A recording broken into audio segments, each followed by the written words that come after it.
So for these exercises you're going to need a soft Pilates ball or some rolled up towels and some pillows. So the first exercise in this series is a straight leg lift. So we're going to sit up as upright as you can. If this is too uncomfortable, like this, then do sit back against a chair or a sofa or some sort of support to help you. So sitting up tall, using your core, just support yourself with your hands, shoulders down. And as you exhale, keep the foot softly pointed and you're just going to lift the leg up off the floor as high as you can without altering the position of your torso. And again, up. Remember, strong in the core and nothing should move apart from the leg lifting up. And a slight hold if you can. Not too many in one go. Go over to the other leg, lift, hold and lower, because it can actually get quite tight in the hip flexor and the quads at the front of the leg. So these exercises are just strengthening these muscles that run from the hip to the knee, the quadriceps on the front of the leg. If you're rehabbing one leg in particular, then repeat a second time on that side. Now the second exercise, we're going to use the soft ball, or this is where you can, if you don't have a soft ball, use some rolled up towels instead. I'm going to place the ball under the knee. So you don't want to put too much pressure on the ball. It's not quite completely blown up, so there's a little bit of give in it, and we don't want to see any of that give happening. From here, you're going to keep the upper limb exactly where it is.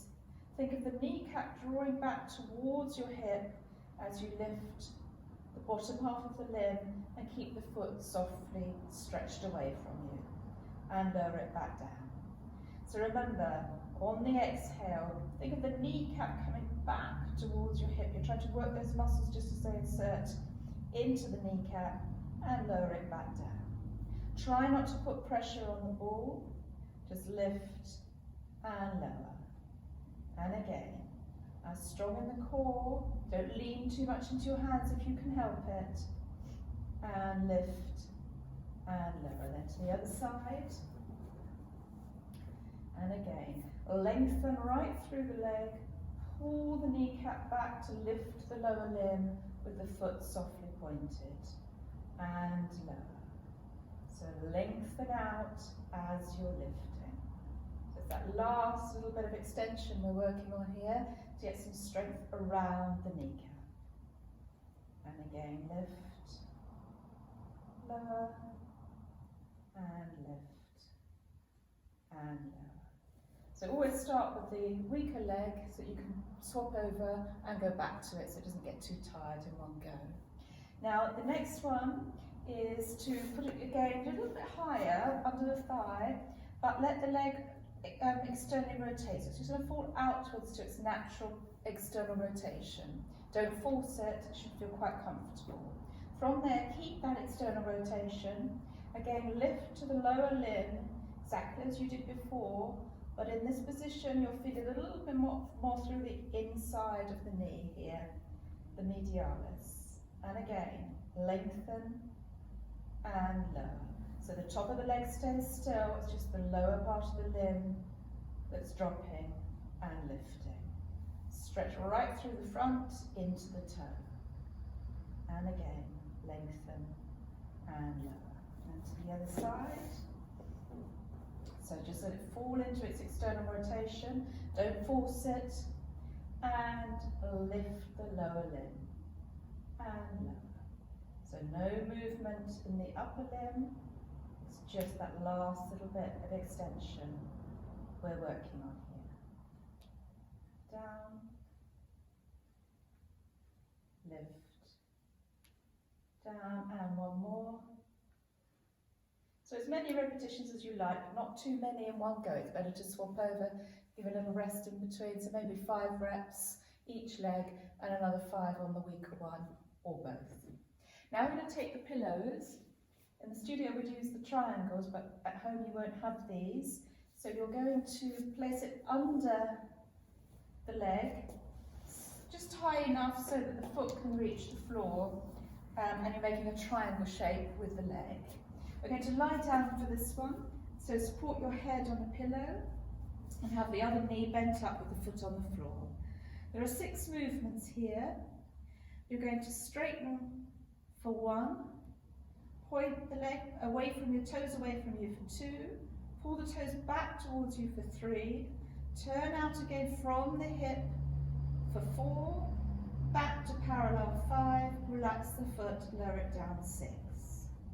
So 1 to straight, 2 to point, 3 to flex, 4 to turn from the hip only, don't strain the ankle, 5 back to parallel, 6 to lower.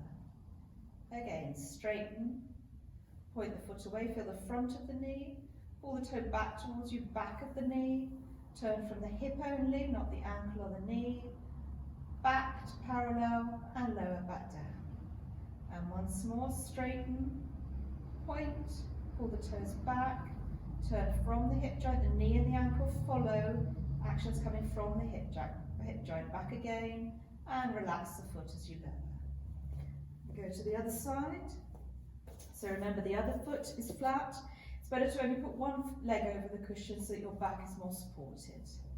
So straighten up, 1, point away 2, pull towards you 3, turn out from the hip 4, back to parallel 5, relax the foot and lower 6. So straighten, point away, pull towards you, turn out, back to parallel and lower. And again, straighten, point, flex, rotate, parallel, down so the back of the knee is supported by the cushions the whole way through this. Straighten, point, flex, turn out, back to parallel and lower back down. Okay, good. So now stay lying down and bend both knees up. We're just going to mobilise them a little bit. So you're going to lengthen one leg along the floor. As it lengthens, pull the toe back, push into the heel and feel the stretch at the back of the knee and the calf. Relax the foot and slide it back in again. Keep the tummy muscles engaged through this so you don't arch the back or put any pressure on your lumbar spine. Pull the toes back, relax the foot and lift the knee up to the ceiling to bring it back in. Slide away, toe pull back, point the toe, slide back. Slide away, pull the toe back, point and back in again. One more each time, point, pull back, point, slide, lengthen, pull the toes back, point and slide. So this exercise you can do before the others or afterwards just to get a little mobility through the hip, ankle and knee. Okay, another exercise you can do seated on the chair, as we just did with the triangles, or rather the cushions, but you're just staying seated and your back of your knee is supported by the chair. You're just going to straighten the leg, flex, point the foot, flex the foot, turn out, back to parallel and down. So this is an alternative way of doing this remedial knee exercise if it's easier for you to do on a chair. Okay, once we've done these, we need to stretch out the front and the back of the legs a little bit. So first of all, actually we go back to the floor and stretch the back of the knee. So you're going to use a TheraBand or one of the towels will do. Place it around your toes, sit up tall again, and as you exhale, just pull the toes back towards your body, lengthening and feeling that stretch in the back of the leg and the knee. Now the more upright you sit, the better the stretch will be. If you slump backwards, you won't get much of a stretch. So perhaps sit up against a wall if you can, and support yourself with your hand if not. Hold that as long as you need to. Repeat about 3 times with long breaths. And then change to the other side. Again, place the band or the towel around the toes. have the other knee bent up, is a little bit better for your back, and then just pull the toes back. Feel that stretch back of the knee, and then relax. And again, as I said, as many times as you feel you need to, hold it, but just keep breathing through it, don't tense up. Now to stretch the front of the legs, we're going to sit on the chair, and you can take your foot back behind you. This is one way of doing it, and just let your knee drop down to the floor. So this is stretching through the front of the hip and the muscles that go into the knee. So you're getting a good stretch through here. Hold it, pull in the tummy, and just hold that as long as you need to feel that it loosens